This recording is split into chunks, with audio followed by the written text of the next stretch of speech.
Hello friends, welcome to இல்லறம் cooking. இன்றைக்கி நம்ம இல்லறமில் கிறிஸ்மஸ் ப்ளம் கேக் எப்படி செய்கிறதுன்னு பார்க்கலாம்.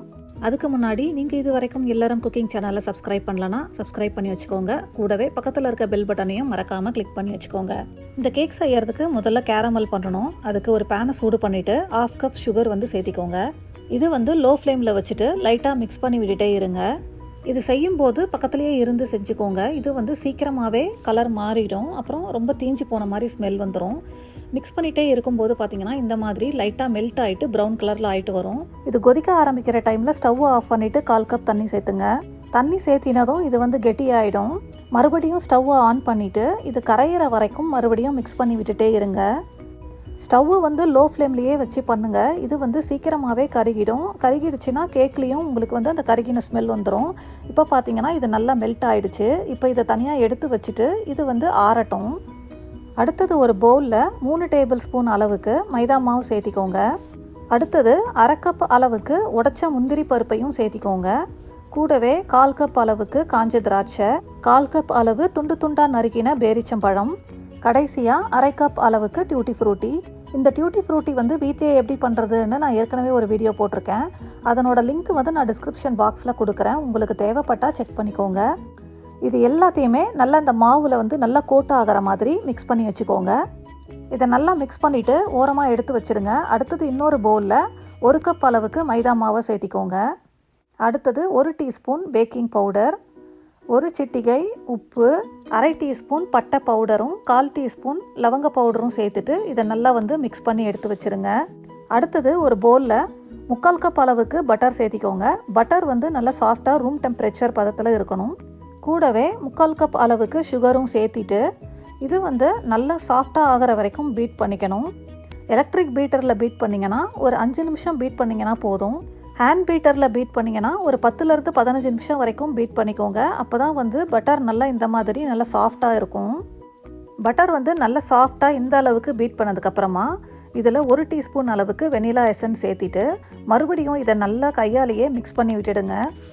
அடுத்தது இதில் 1 முட்டை சேர்த்திட்டு பீட்டரை வச்சு நல்லா பீட் பண்ணிக்கோங்க. அதுக்கப்புறமா நம்ம மிக்ஸ் பண்ணி வச்ச மைதா மாவு இருக்கும் இல்லைங்களா, அதில் கொஞ்சமாக சேர்த்திட்டு கையாலேயே மிக்ஸ் பண்ணணும். இந்த மாதிரி 3 முட்டை சேர்க்கணும். அதனால் முட்டை, அதுக்கப்புறமா கொஞ்சம் மாவு, மறுபடியும் 1 முட்டை, மறுபடியும் கொஞ்சம் மாவு, மறுபடியும் 1 முட்டை, மறுபடியும் கொஞ்சம் மாவு சேர்த்து மிக்ஸ் பண்ணி வச்சுக்கோங்க. முட்டை சேர்க்கும்போது பீட்டரை வச்சு பீட் பண்ணணும். மாவு சேர்க்கும்போது கையால் மிக்ஸ் பண்ணிக்கணும்.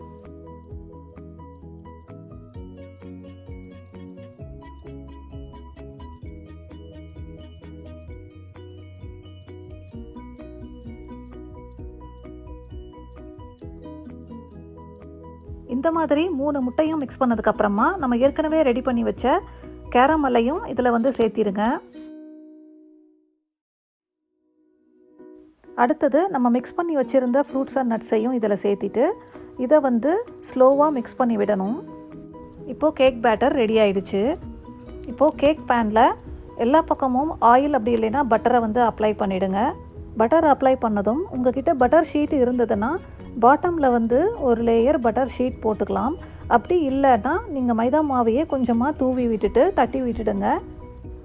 இப்போது ரெடி பண்ணி வச்ச கேக் பேட்டரை பேனில் சேர்த்திடுங்க. கடைசியாக மேலே ஈவனாக இருக்கிற மாதிரி லெவல் பண்ணி விட்டுடுங்க. இதை ஏற்கனவே ப்ரீஹீட் பண்ண அவனில் 350 டிகிரி ஃபாரன்ஹைட் அப்படி இல்லைனா 180 டிகிரி செல்சியஸ் வச்சு 45 நிமிஷத்துலேருந்து 55 நிமிஷம் வரைக்கும் பேக் பண்ணி எடுத்துக்கோங்க. ப்ரெஷர் குக்கரில் எப்படி பண்ணுறதுன்னு நான் லிங்க் டிஸ்கிரிப்ஷனில் கொடுக்குறேன். நீங்கள் தேவைப்பட்டால் செக் பண்ணிக்கோங்க. இப்போ பாருங்கள், கேக் சூப்பராக பேக் ஆகி வந்துருச்சு. நீங்கள் இந்த மாதிரி ஒரு டூத்பிக்ஸோ அப்படி இல்லைனா கத்தியோ உள்ளே விட்டு பார்த்தீங்கன்னா இந்த மாதிரி ஒட்டாமல் வரணும். இதுதான் கரெக்டான பதம். இது நல்லா ஆறினதுக்கப்புறமா கத்தியை வச்சு எல்லா சைட்லேயும் ரிமூவ் பண்ணிவிட்டு நீங்கள் தலைகீழ கமுத்து எடுத்திங்கன்னா கேக் நல்லா ஒட்டாமல் சூப்பராக வந்துடும். பாருங்கள், ரொம்பவே சூப்பரான கிறிஸ்மஸ் ப்ளம் கேக் ரெடி ஆகிடுச்சு.